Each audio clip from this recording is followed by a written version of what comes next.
black man moves into a peaceful neighborhood. But when his new neighbor calls the cops on him, things take a surprising turn. The officers arrive, only to realize the man they're about to question is the new police chief. How does the neighborhood react when they find out the truth?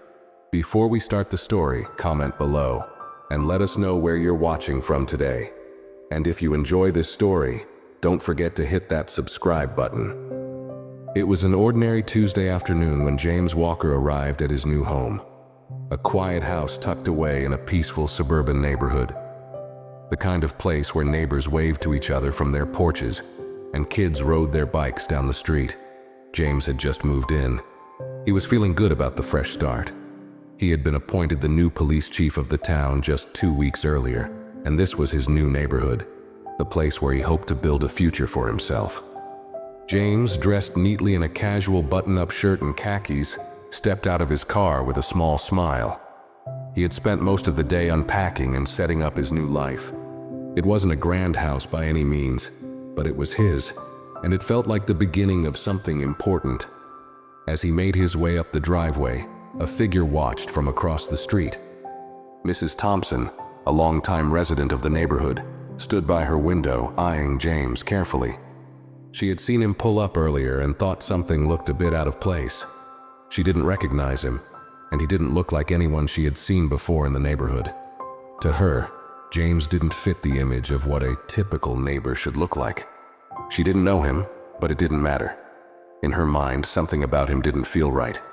Maybe it was the color of his skin, or maybe it was because he didn't seem to belong to the established circle of the community.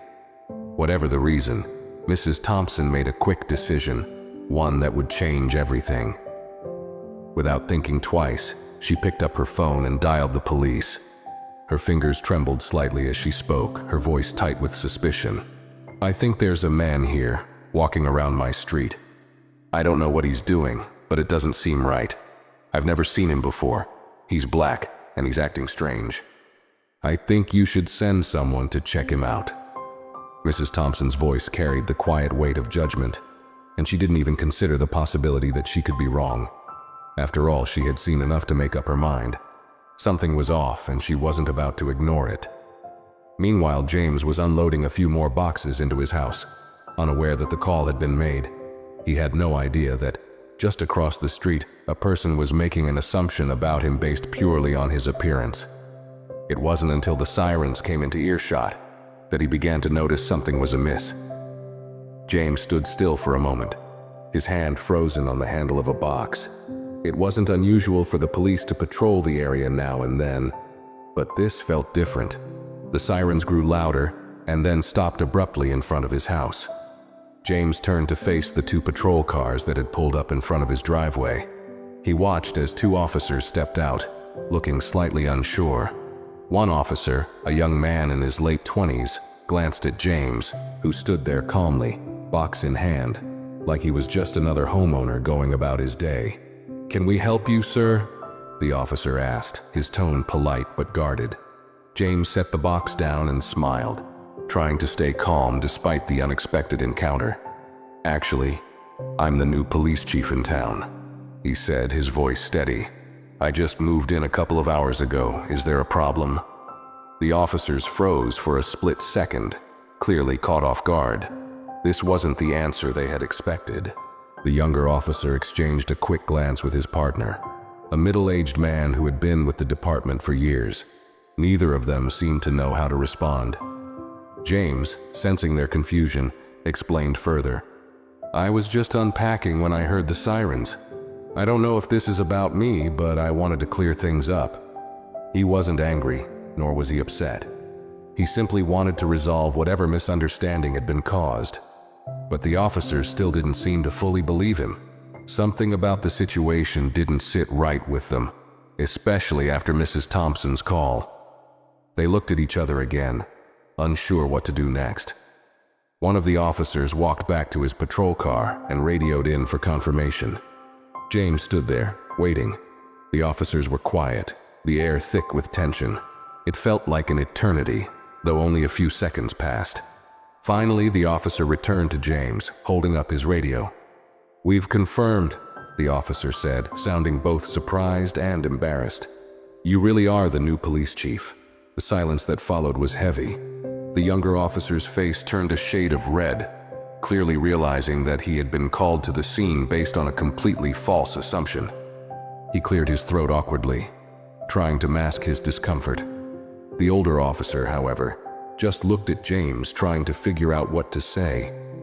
What could they possibly say to someone who had just been wrongly accused because of their race?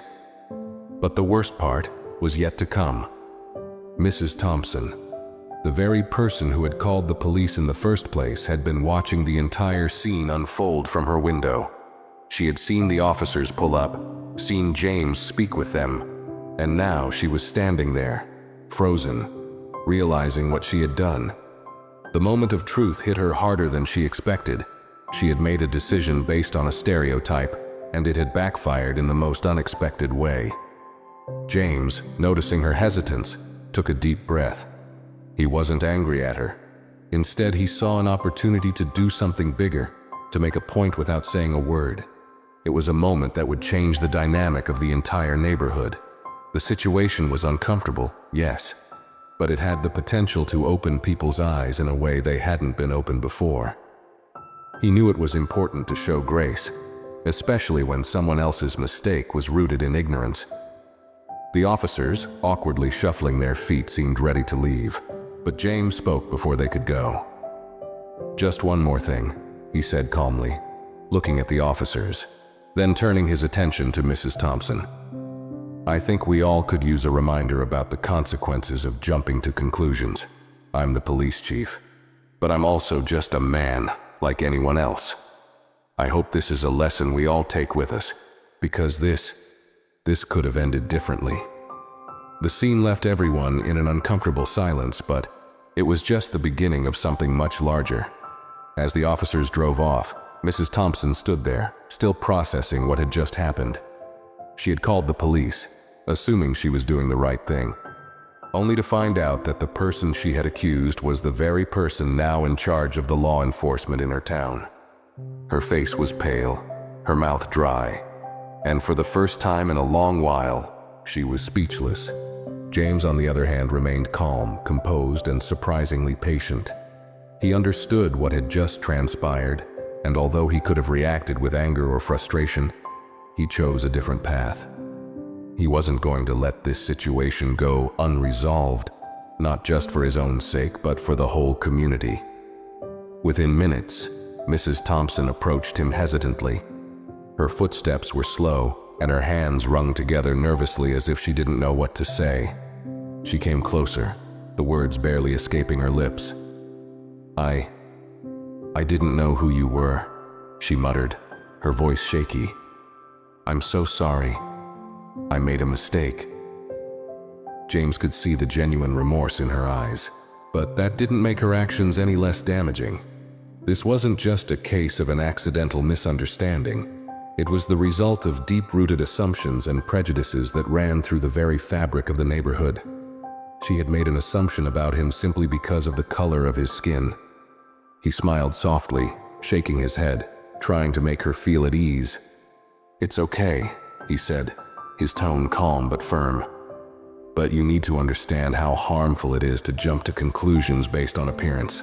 That kind of thinking doesn't help anyone." At that moment, Mrs. Thompson stood there, realizing just how wrong she had been. The weight of her actions pressed down on her, and she could no longer ignore the fact that her behavior was rooted in something much deeper than just one phone call. The problem was bigger than her misunderstanding. It was about how people in her community viewed others based on skin color, background, and assumptions. James knew that this was a pivotal moment, not just for him, but for the entire neighborhood. It was a lesson that needed to be learned, but it wasn't going to happen overnight. The damage had already been done, but perhaps, with time, things could be different. He didn't want this to be a one-time conversation. He wanted it to be the start of something bigger, something that would challenge the way people viewed one another and force them to confront their biases. The awkwardness of the situation lingered, but instead of dwelling on it, James decided to take action. "Listen, Mrs. Thompson," he continued, his voice steady but purposeful. I'm not just the new guy here, I'm the police chief. And while I've got a lot of work to do, I think it's important for us to talk about things like this, to address these kinds of issues openly and honestly." Mrs. Thompson nodded, still trying to find the right words. "I know I've got a lot to learn," she said quietly, her face reddening. I didn't think. I just saw you and, well, I assumed." James held up his hand to stop her. "That's the problem," he said gently. "People assume. They see something or someone they don't understand, and they let their fears take over. But that's not how we build a community. That's how we tear it apart." It was clear that Mrs. Thompson had heard his words, but whether she fully understood them was something that would take time. James wasn't expecting an immediate change in her perspective. He knew that deep-seated biases didn't disappear with one conversation. But this conversation was a start, and sometimes that's all it takes to begin shifting the mindset of a community. As the evening wore on, James took a moment to reflect. This moment, awkward as it was, had exposed something that needed to be addressed. It was a problem that was much bigger than one phone call or one incident. It was a problem that ran deep in many parts of society, especially in small communities where people often lived in their own isolated bubbles, unaware of how their actions affected others. And in that moment, James made a decision. This wouldn't be the last time he addressed issues like this in his new neighborhood. He couldn't change everything overnight, but he could start conversations, open doors, and try to make a real difference. And maybe, just maybe, others would start to see things differently too. But before any of that could happen, he had to confront this issue head on and ensure that everyone in the neighborhood knew exactly who he was and what he stood for. James took a deep breath and looked back at the house he was about to call home. He had a feeling that, for all the challenges ahead, this was just the beginning of something much more important than he ever anticipated. The next day, James found himself standing outside his new home, preparing for something he hadn't expected, a community meeting. It wasn't his idea at first, but after the incident with Mrs. Thompson, he realized he couldn't let things slide. He couldn't let this moment of discomfort fade into nothing. The neighborhood needed to have a real conversation about race, assumptions, and how those things affected everyone, even the people who thought they weren't a part of the problem. So James took matters into his own hands. He reached out to a few local leaders and organized a town hall meeting. He didn't want to be confrontational, but he wanted to make sure people understood the gravity of what had happened. He wasn't just a black man who had been wrongly profiled by his neighbor. He was the police chief, someone who held the power to make real changes in the town. And if his position could spark some serious reflection, then he needed to do what he could to make that happen. Word spread fast. It wasn't long before the neighborhood buzzed with talk of the meeting. Some people were curious, others were skeptical, but everyone was talking. The following week, the town hall was set to take place at the local community center, and James prepared himself for what was sure to be a difficult but necessary conversation. As the day of the meeting approached, James thought back to his first conversation with Mrs. Thompson. He remembered how hesitant she had been, how uncomfortable she looked when she realized her mistake. She had apologized, but he knew that her apology wasn't enough. For someone like her, who had lived with these biases for so long, understanding what went wrong was going to take more than just a few words. It would require a shift in perspective, one that came through education and self-reflection. The meeting was scheduled for 7 p.m. James arrived early to ensure everything was set up. Chairs were arranged in a circle. A chalkboard with a few bullet points was placed at the front, and a projector was ready to display important information about bias, stereotypes, and how they impact people's lives. It was a simple setup, but James was determined to make it count. As the clock ticked closer to 7, people started filtering in. Mrs. Thompson was among the first to arrive, walking in slowly with her head down. She clearly didn't want to be the center of attention, but James noticed that she had a look of determination in her eyes, as if she knew this was an important moment for her own personal growth. The room gradually filled with a mix of familiar faces, neighbors who had lived in the area for years, some of whom James had never spoken to. There were also a few people from the local council and even a few young parents who had just moved to the neighborhood, eager to be part of a more open-minded community. James greeted everyone as they entered, shaking hands and exchanging polite pleasantries. But he could tell that the tension in the room was palpable. No one knew exactly what to expect, and some were undoubtedly uncomfortable with the topic at hand. By 7:05, everyone had taken their seats. James stood at the front, his posture confident but not confrontational. He didn't want to come across as someone who was trying to preach or lecture. Instead, he wanted to have a real, open conversation about something that had affected him personally and could potentially affect the community in much larger ways. "Thank you all for coming tonight," he began, his voice calm but firm.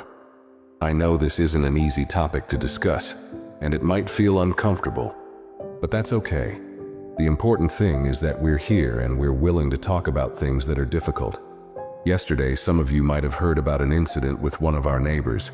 It wasn't the first time something like this has happened, and I'm sure it won't be the last. But the point is, we need to address it. We need to talk about why these things happen and how we can make sure it doesn't keep happening." James paused for a moment, letting his words sink in. He knew that some people in the room were already defensive. They didn't want to feel like they were being blamed for things that were beyond their control. But this wasn't about pointing fingers. It was about learning and moving forward. "I'm sure many of you have heard about what happened. Mrs. Thompson called the police on me yesterday because she thought I didn't belong in this neighborhood. And I get it. I know she didn't mean any harm, but that's exactly the problem. She didn't know me. She didn't take the time to get to know me before making a judgment. And that judgment wasn't just about me. It was about all of us." James could see that Mrs. Thompson was squirming in her seat. Her face had turned red, but she didn't interrupt.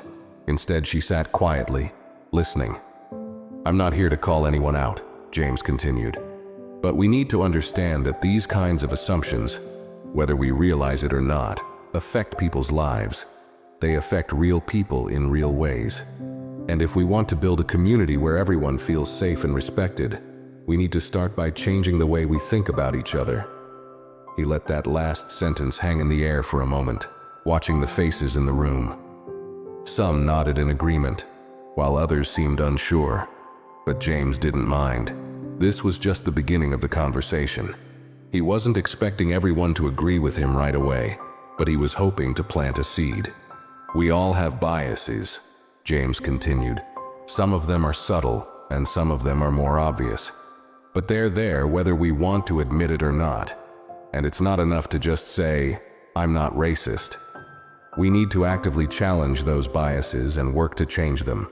That's how we grow, not just as individuals but as a community." The room was quiet now. People were listening, some reflecting on their own experiences, others thinking about the ways they may have unknowingly judged others. James could tell that the conversation was shifting. People were starting to see the issue from a different perspective, and it felt like a small victory. But he knew this was just the beginning. James wasn't expecting immediate change. He knew that real transformation took time, but he was hopeful. This was a chance to help the people in his new town see each other differently, to help them break down the walls they had built without even realizing it. It was a start, and that's all he needed. A start. As the meeting went on, more people began to speak up, sharing their thoughts and experiences. The conversation wasn't easy, but it was real. And for the first time, James felt like the community was truly beginning to listen. As the discussion continued, the room grew more comfortable with the difficult topic. People who had been quiet at first began to share their own stories. Some about times they had unintentionally held biases, others about how they had felt judged or misunderstood in the past. James listened carefully, not just as a police chief, but as someone who genuinely cared about the people in the room. The more they talked, the more it became clear that this wasn't just about one misunderstanding or one mistake. It was about an entire community learning to see each other differently. One of the first to speak up was Sarah, a young mother who had recently moved to the neighborhood with her 2 kids. "I'll be honest," she began, glancing around the room nervously. "I didn't think this was going to be such a big deal. But when I heard what happened with Mrs. Thompson, I felt uncomfortable. I mean, it made me think, have I ever assumed things about people just because they looked different from me? I don't want to be that person. James nodded in acknowledgement. It's not about being a bad person, he said. Most of us don't realize when we make assumptions. We grow up with certain ideas and sometimes we don't even notice we're acting on them. But that's why we're here, to recognize it, talk about it, and do better. Another voice broke into the conversation.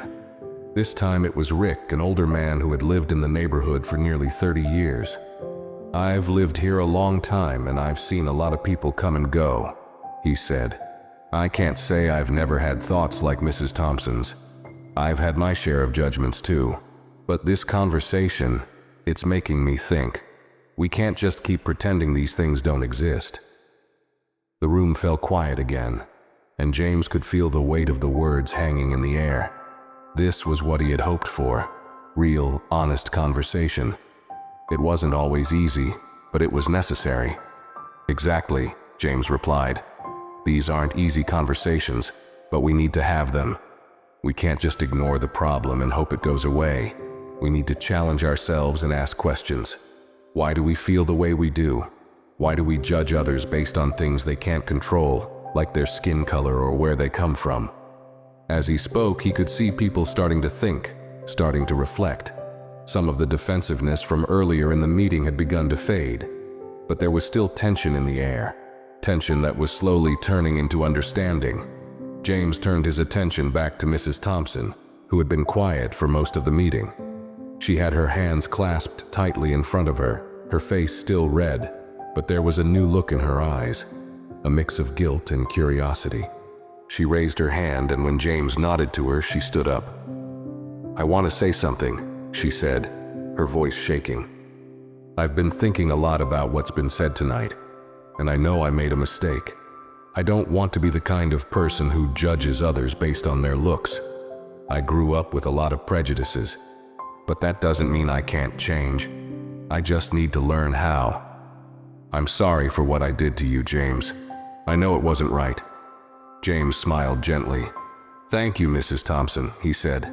That's the first step. Admitting there's a problem is the hardest part, but you've done that. Now, it's about learning and growing. The room was quiet again, but this time it was a comfortable silence. People were processing, reflecting on what had just happened. Some were even nodding in agreement. For the first time, it felt like there was a shift happening. I'm not asking for anyone to be perfect, James continued, his voice steady. What I am asking is that we all try. We all have work to do. This isn't about pointing fingers or calling anyone out. It's about recognizing that we all have biases we need to confront, whether we want to or not. And once we do that, we can make this neighborhood better, for all of us. A few more people spoke up after that, each sharing their thoughts on the conversation. The talk slowly turned into a more positive, constructive dialogue about how they could all be better neighbors to each other. It wasn't just about the issues of race and prejudice. It was about how they could support one another, challenge old assumptions, and create a more welcoming environment for everyone, regardless of where they came from. James felt a sense of accomplishment as the meeting came to an end. It wasn't the easiest conversation he'd ever had, and it certainly wasn't the last one he would need to lead. But tonight, something had changed. People were listening, thinking, and most importantly, engaging with each other in a way they hadn't before. As people began to leave the meeting, James made sure to thank them for their openness and participation. He had no illusions that everything was solved in one night, but he knew this was a start. They had planted a seed, and now it was time for that seed to grow. But before the last person left, Sarah came up to him, a thoughtful look on her face. You know, I've lived here for years, and I never realized how much I didn't understand about these issues. I've been avoiding the uncomfortable conversations, hoping they would just go away. But now I see that avoiding it doesn't help anyone. I want to do more. How can I help? James smiled, genuinely proud of her. Just keep having these conversations, he said. Talk to your neighbors, talk to your kids, keep asking questions. The more we talk, the less we let fear and misunderstanding drive our decisions. As Sarah walked out, James couldn't help but feel hopeful. It had been a challenging day, but it had also been a turning point. Maybe, just maybe, this neighborhood was on its way to becoming a place where people didn't just see each other for what they looked like, but for who they really were. As the last few neighbors trickled out of the community center, James stood by the door, shaking hands and offering his thanks. There was a new energy in the air, something he hadn't expected.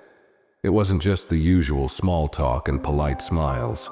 People were engaged, they were asking questions, and they were determined to do better. They had started a conversation, and now they wanted to keep it going. James had no illusions that everything would change overnight. There were still deep-rooted prejudices to overcome, and the journey toward a more open-minded community was going to take time. But as he watched people leave with new thoughts in their minds, he couldn't help but feel a sense of pride. This was just the beginning. The next morning, as James sat down at his kitchen table with a cup of coffee, he knew that the work wasn't over. He had made the first step, but there was so much more to do. And the best way to keep the momentum going was to engage even more people in the conversation. He pulled out his phone and drafted a quick message to the neighborhood email list. "Good morning, everyone. I want to thank you all for coming to last night's meeting. It was a powerful conversation, and I believe we've taken a big step forward together. But this is just the start. If you weren't able to make it, I encourage you to reach out. Let's keep talking, keep learning, and keep growing together as a community. If you have questions or thoughts you want to share, don't hesitate to get in touch. We're all in this together."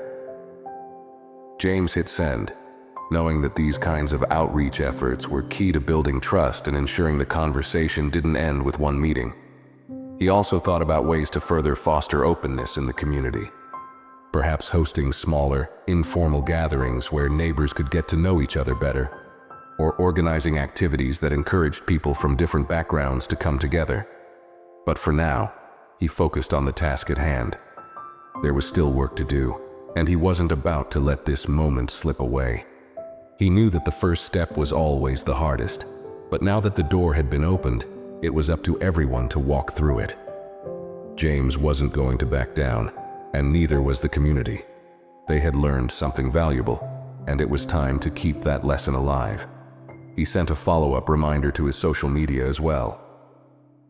Thanks again to everyone who came out to the meeting.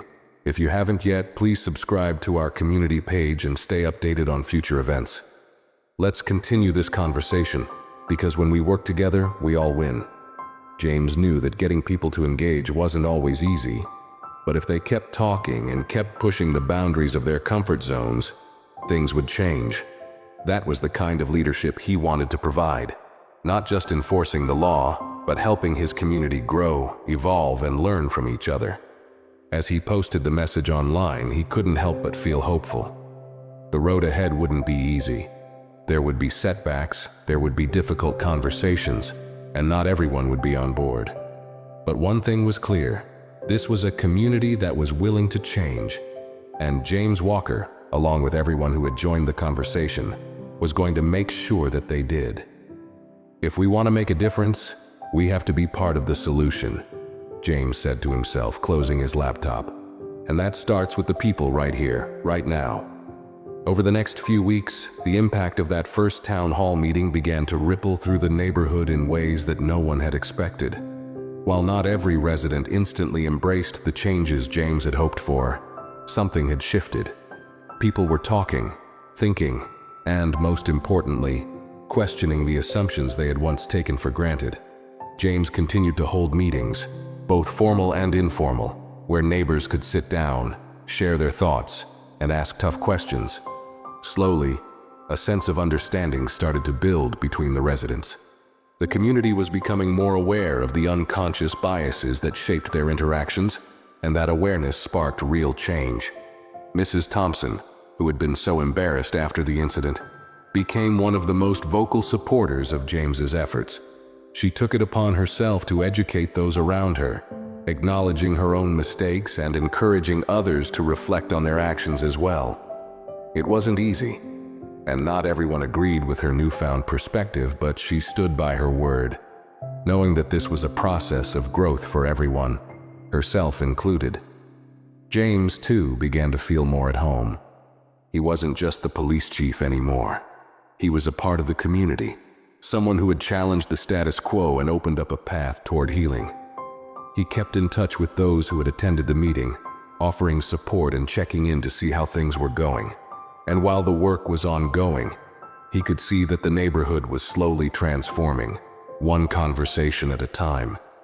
At a local park a month later, James ran into Sarah, the young mother who had opened up so honestly during the meeting. She was sitting with her children, watching them play on the swings. As he approached, she waved him over. "Hey, James. I just wanted to say thanks again," she said, smiling warmly. "I've been thinking a lot about what we talked about, and I'm trying to have those conversations with my kids. It's not always easy, but I want them to grow up knowing that it's okay to ask questions and challenge things that don't make sense." James smiled back, genuinely proud of the progress Sarah had made. "You're doing exactly what we need. It's all about starting those conversations and being willing to listen, even when it's uncomfortable." As he left the park that day, James reflected on how far the community had come since that awkward first meeting. There was still work to be done, of course. There would always be challenges. But he knew that if they could keep talking, keep learning, and keep pushing themselves to think differently, they would continue to grow together. The lesson was clear.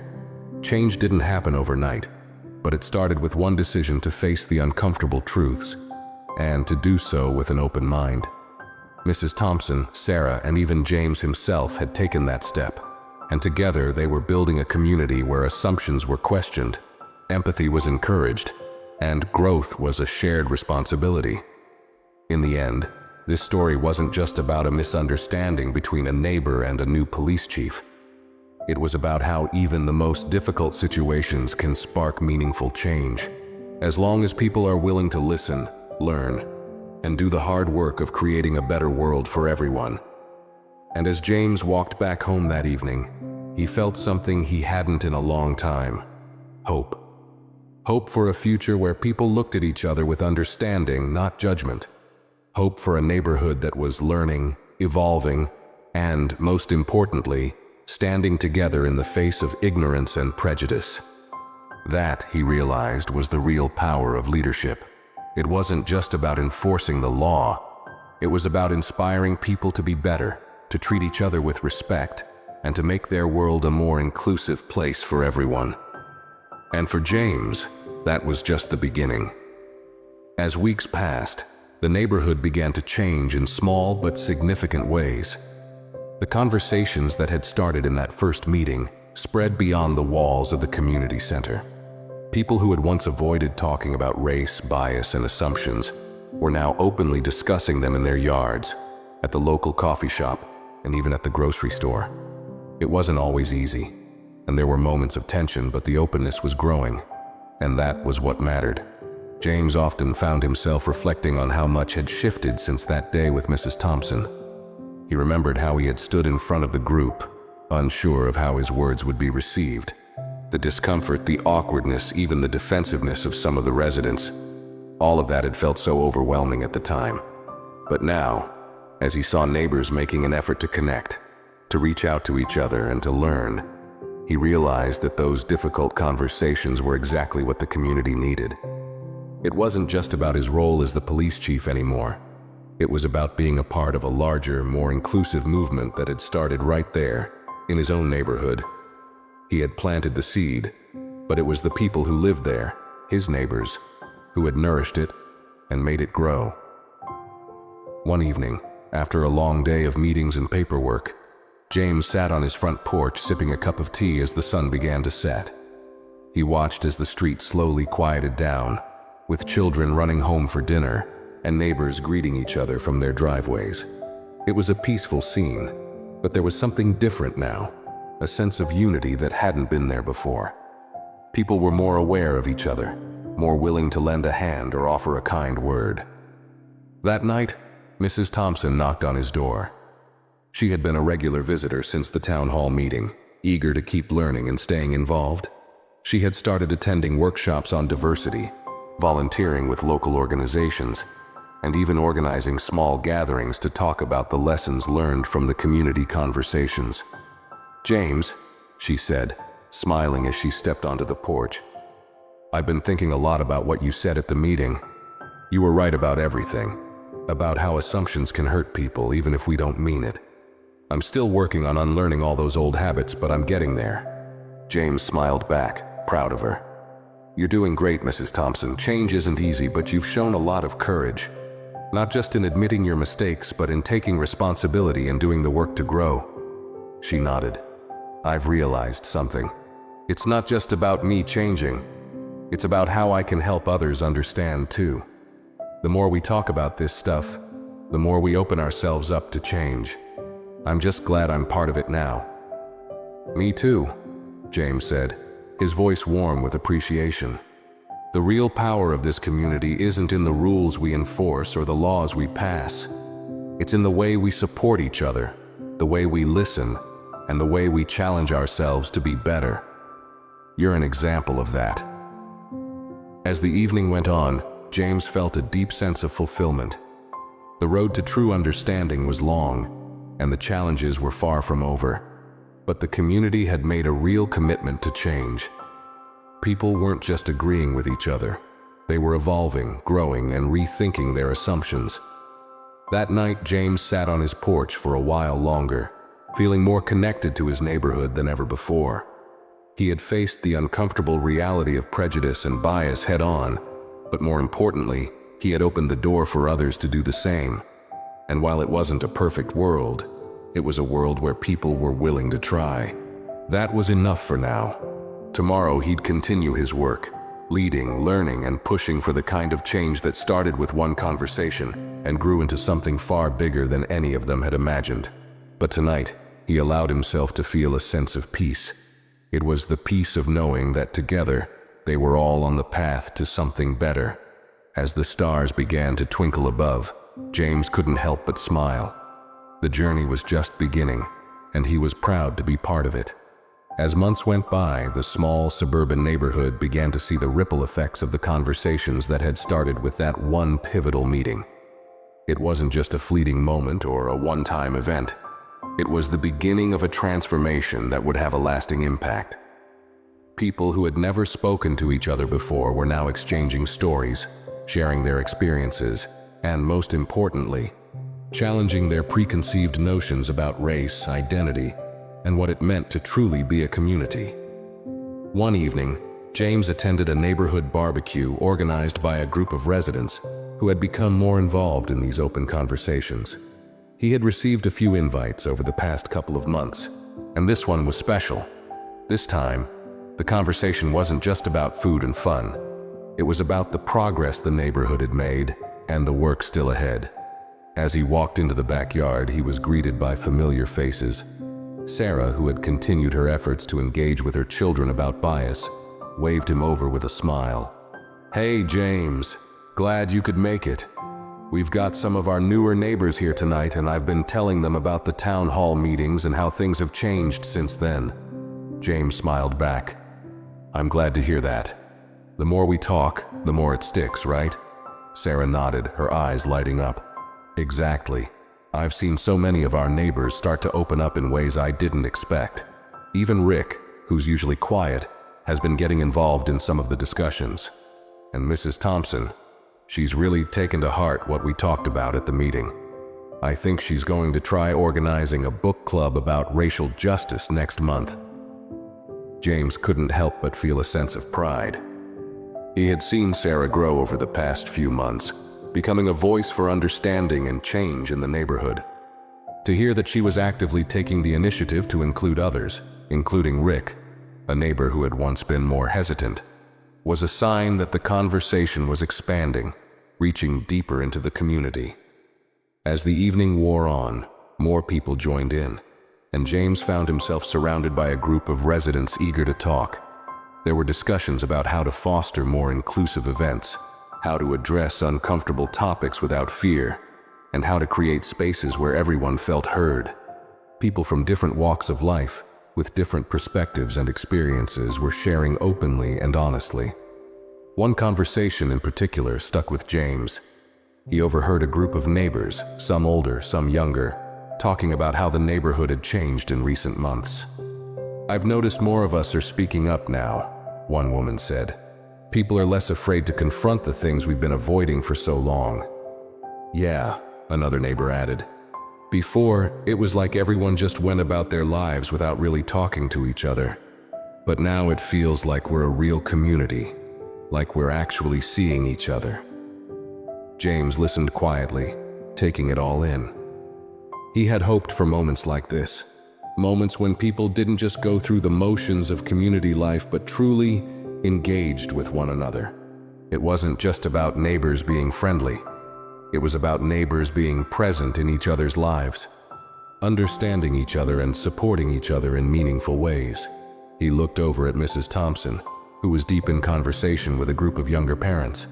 She was laughing, her face more relaxed than it had been when James first met her. It was clear that she had become an advocate for the changes she had once resisted. She had transformed from someone who had made an unconscious, hurtful judgment to someone who was actively working to correct it. James walked over to her, offering a friendly smile. "Looks like you're having a good time," he said. Mrs. Thompson looked up, her eyes bright with enthusiasm. "I am. I'm actually organizing a potluck next month where we can all bring dishes from different cultures. It's about learning from each other, sharing what we know, and celebrating who we are. You know, I never thought I'd be saying this, but I think I've been missing out on a lot." James chuckled. "Well, I'm glad to see the change. It's amazing to witness." "It is," she agreed. "And you're right, James. It starts with us, with these small conversations, these moments where we make an effort to understand. I've realized that when we stay in our bubbles, we miss out on so much." "I couldn't agree more," James said, his heart swelling with pride.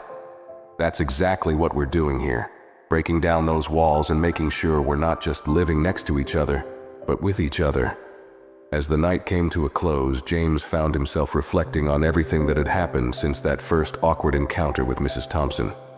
He had faced the challenge of prejudice head on, and though it hadn't been easy, he had helped spark a movement in the neighborhood, a movement of change, understanding, and, most importantly, connection. In the end, the real change wasn't just about challenging individual biases. It was about creating a community where people didn't just tolerate each other's differences, but celebrated them. It was about forging bonds that went beyond the superficial, and reaching a place where real growth and understanding could happen. As James drove home that evening, he felt something he hadn't felt in a long time: hope. The neighborhood he had moved into months ago had become something more. It had become a place where people looked beyond the surface, where they saw each other for who they truly were, and where they were building a future together, one conversation at a time. And for James, that was the kind of community he had always hoped for.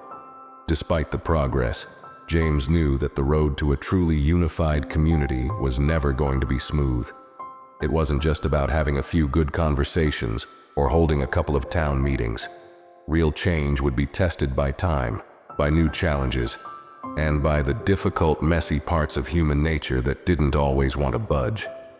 And just when things seemed to be moving in the right direction, the neighborhood faced an unexpected setback. It started with a small disagreement at a neighborhood meeting. A couple of newer residents, people who had moved into the area after James, expressed concerns about some of the changes they were seeing. They felt uncomfortable with how openly the community was now discussing race and bias. One resident, a man named Greg, a father of 3 young children, raised his hand and said, "I just don't understand why we have to talk about this all the time. I'm all for getting along, but I'm not sure this is the right way to go about it. We don't need to make everything about race. Can't we just go back to how things used to be? We didn't have problems before." The room went silent. James could feel the tension rise immediately. Sarah, who had been so vocal and supportive of the new direction the community was taking, was visibly upset by his comment. Others in the room shifted uncomfortably, unsure of how to respond. Greg's comment wasn't an isolated sentiment. James knew that some people in the neighborhood still had reservations about addressing these issues head-on. For them, the conversations about race felt like a threat to the harmony they thought existed. The tension between wanting to acknowledge the problems and not wanting to make waves was a delicate balance, and it was starting to feel like the cracks were showing.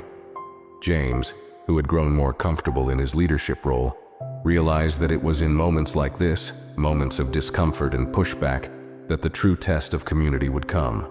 It wasn't about avoiding the hard conversations or shying away from conflict.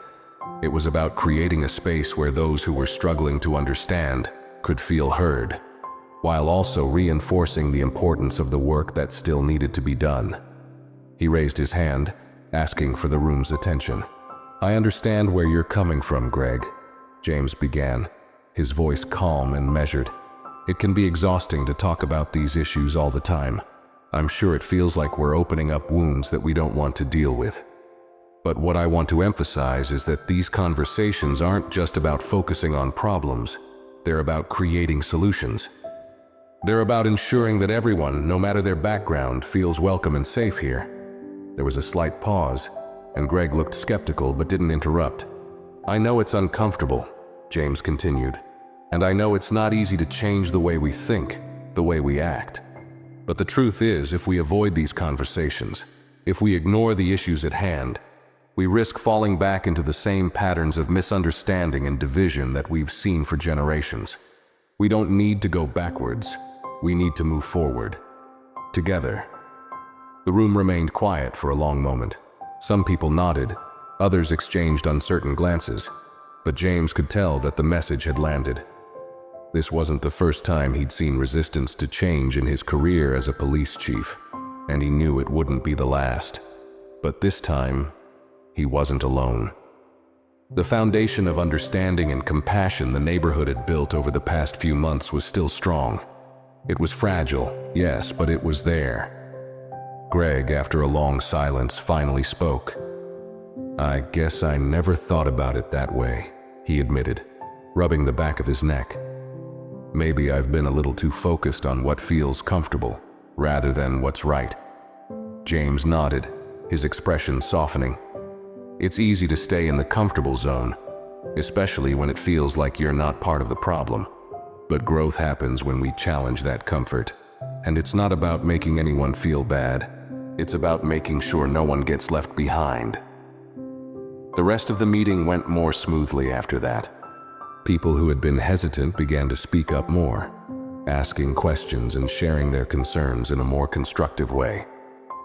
Greg's comment, while difficult to hear, had opened the door to an even deeper conversation. A conversation about how to keep moving forward when the path seemed uncertain. As the meeting ended, James couldn't help but feel a sense of accomplishment. Yes, there had been pushback. And yes, it hadn't been easy. But they had worked through it. They had shown that even when things got uncomfortable, they could talk, listen, and find common ground. That was the foundation of the community James had been hoping for. A community that didn't just tolerate differences, but embraced them, even when it was tough. Walking home that evening, James reflected on the complexity of leadership and community building. The easy moments were behind him. The hard work was just beginning. He knew that the road ahead would continue to be challenging, with new obstacles to face and old assumptions to break down. But that was the price of progress.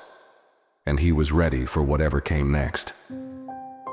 The days following the heated neighborhood meeting were filled with a mixture of uncertainty and quiet determination. James could feel the shift in the atmosphere. While some people were motivated by the conversations, there were still a few who remained skeptical, including Greg, who had voiced his discomfort the night of the meeting. He seemed distant the following days, avoiding eye contact with James and others who had been part of the discussion. It wasn't just the discomfort of the meeting that lingered. It was the doubt about whether the efforts to create real change could overcome years of ingrained habits and attitudes. James had always believed that change took time. It wasn't going to happen overnight, especially when deeply held beliefs were involved. But seeing people like Greg, who had shown signs of hesitation, made him wonder how many others were silently resisting the movement for change. He had spent months trying to foster understanding, build relationships, and challenge prejudices, but now he was faced with the reality that not everyone was on board. Despite the setbacks, James refused to let the doubt win. He knew that true leadership wasn't about making everyone agree with him. It was about guiding the community through discomfort, challenging them to think differently, and continuing the dialogue even when it felt like they were moving in circles. So, instead of retreating from the uncomfortable silence, James decided to reach out directly to Greg. One afternoon, as he was finishing up paperwork in his office, James decided to take the initiative. He knew that in moments of doubt it was easy to isolate oneself or to avoid the hard conversations. But if the community was to grow stronger, those conversations needed to continue, even if they were difficult. He grabbed his coat and walked over to Greg's house. The sun was setting, casting a warm glow over the neighborhood. And as James walked down the street, he couldn't help but reflect on how much had already changed in such a short period of time. Still, he knew that Greg, and others like him, needed reassurance that the effort was worth it, that the uncomfortable moments were leading somewhere important. When he knocked on Greg's door, it was Greg's wife Karen who answered. She smiled politely but gave James a curious glance. "Hey James, what can I do for you?" she asked. "Hi Karen, is Greg home?" James asked, his voice friendly but purposeful. "Yeah, he's in the garage. Let me get him for you," she said, stepping aside. Greg appeared a moment later, wiping his hands on a rag. He looked surprised to see James but waved him in. "Hey James, didn't expect to see you today. What's up?" "I just wanted to check in," James replied. "After the meeting the other night, I've been thinking about our conversation. I know it wasn't easy for everyone, and I wanted to see how you were feeling about things." Greg shifted uncomfortably but didn't avoid the question. "Honestly, I'm still kind of wrestling with it," he admitted. "I get what you're trying to do. I do. But I guess I just don't understand why it feels like the focus is always on race. I mean, we've always gotten along just fine, right? So why make things complicated?" James nodded, understanding Greg's frustration. "It's a valid question, and the truth is, we have gotten along. But the reality is that doesn't mean there aren't problems beneath the surface. Sometimes things that seem fine on the outside can hide deeper issues. And the fact is, not everyone has felt like they truly belong here, Greg. Especially people who've been treated differently their whole lives." Greg didn't immediately respond, but his gaze softened. "I guess I've never had to think about that," he said quietly. "I've lived here my whole life, and I've never been made to feel like I didn't belong." "And that's exactly the point," James replied. "For you, for me, and for many of the people in this neighborhood, things have been smooth. But for others, they've faced challenges we might not see. It's not just about race, it's about how we all perceive each other. How do we make sure everyone feels like they're part of the community, that they matter, no matter where they come from or what they look like?" Greg's expression shifted and he leaned against the workbench in his garage. "I get it now. It's not just about talking for the sake of talking. It's about making sure people aren't left out without us even realizing it." He paused, his voice softer. "I don't know if I've always been the best at seeing that, but I want to try. I really do." James smiled. "And that's what this is all about. It's not about being perfect. It's about being open to learning, even when it feels uncomfortable. The truth is, we all have blind spots. But as long as we're willing to face them and work together, that's how we build something better." Greg nodded slowly. "Thanks for coming over, James. I appreciate you taking the time to talk. I'll keep thinking about everything. It's not easy, but I can see now why it's important." As James left Greg's garage and walked back down the street, he felt a small but significant weight lift off his shoulders. It hadn't been an easy conversation, but it had been an important one. Greg had been hesitant, unsure, and even defensive at first, but by simply having an honest dialogue, they'd taken a step forward. Not just Greg, but the whole neighborhood. James knew that there would always be doubts, and not everyone would come around at the same time. But it was in these moments, when the difficult conversations were had, when people were willing to reflect and question their own assumptions, that real change happened. The path was still long, and there were still plenty of hurdles ahead, but each small victory, each conversation, each challenge faced, was a step closer to building the kind of community they all deserved. And for the first time in a while, James was certain that they were on the right path. As the weeks passed, the changes in the neighborhood were subtle but unmistakable. The conversations about race, bias, and inclusion continued to evolve, growing more nuanced as people grappled with their own views and experiences. Despite the pushback Greg had initially shown, it became clear that the difficult dialogue was working. People were beginning to talk more openly, to reflect on their own actions and attitudes, and most importantly, to listen.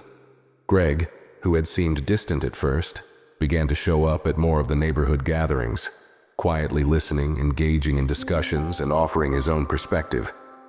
He wasn't yet an outspoken advocate for the changes James was pushing for, but he was learning, and that was a victory in itself. Sarah, too, had seen a shift. She noticed that many of her neighbors were making more of an effort to challenge the assumptions they had carried for years, though it wasn't always easy or comfortable. It was a slow process, but it was progress. However, even as the discussions gained traction, some underlying tensions remained. The discomfort that had surfaced during the earlier town meetings still lingered in some corners. Some residents were quietly skeptical, unsure if these conversations about race were truly necessary, or if they were being forced to confront issues that didn't feel relevant to their daily lives. James understood that change couldn't happen in a vacuum. Trust had to be rebuilt, not just with those who had resisted, but with the entire community. For him, it wasn't enough to talk about the issues. They had to demonstrate their commitment through action. Actions like supporting those who had been marginalized, offering opportunities for people to learn from one another, and continuing to lead by example.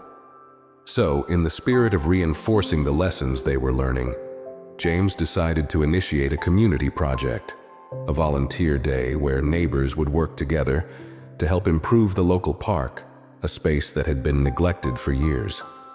It wasn't just about cleaning up litter or repainting benches.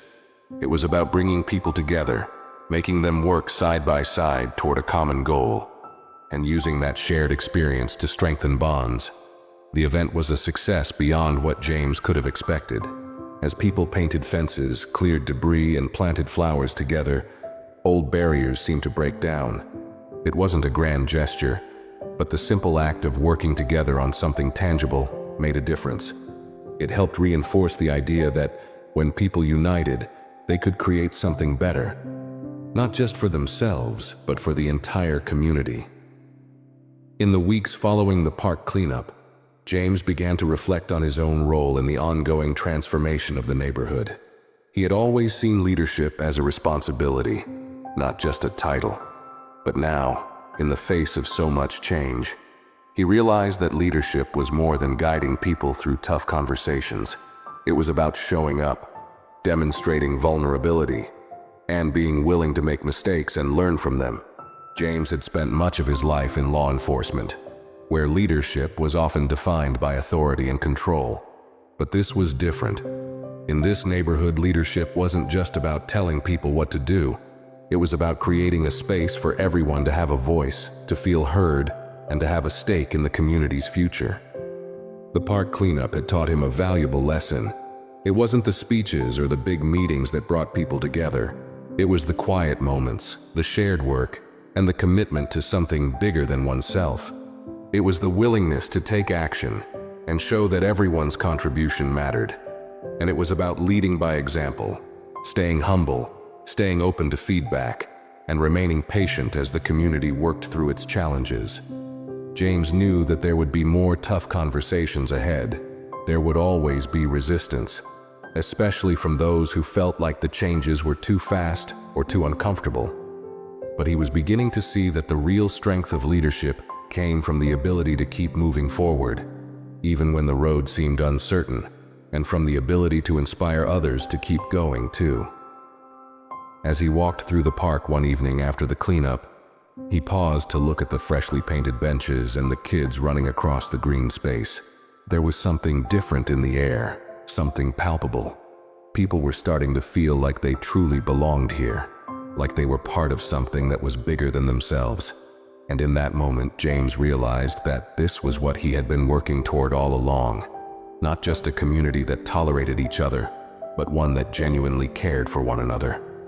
A place where the differences between people weren't just accepted, but celebrated. And that was the kind of neighborhood James had always dreamed of. As the seasons changed, the neighborhood continued to evolve. The conversations about race, inclusion, and identity were no longer limited to town hall meetings or organized events. They had become part of the everyday fabric of life. People didn't shy away from tough topics anymore. They were willing to confront the uncomfortable truths, challenge each other, and most importantly, listen and learn. James watched this transformation with a sense of pride, knowing that he had played a role in helping to guide the community towards something better. But he also knew that this was a collective effort. It wasn't just his leadership that had made the difference. It was the willingness of the people around him to embrace change, to be vulnerable, and to show up every day with a commitment to growth. The community wasn't perfect. It still had its flaws, its moments of doubt and tension. But it had come a long way since that first awkward encounter with Mrs. Thompson. People were more connected now, more willing to support one another. They understood that their differences were not a source of division, but a source of strength. One evening, James stood at the front of the community center once again, looking out over the faces of his neighbors. It had been a year since that first meeting, and the neighborhood had grown in ways he had never expected. There was a sense of unity, of shared purpose that hadn't existed before. "We've come a long way," James said, his voice steady and sincere. "And while we've made progress, the work isn't done. But I'm proud of the strides we've made, and I'm grateful to each and every one of you who has shown up, who has been willing to learn, and who has been willing to make this place better for all of us. This isn't just my victory. This is our victory." The applause that followed was genuine, heartfelt. James could feel the pride in the room. He had worked hard to create a space where everyone felt valued, heard, and seen. And though there was still work to be done, the foundation had been laid.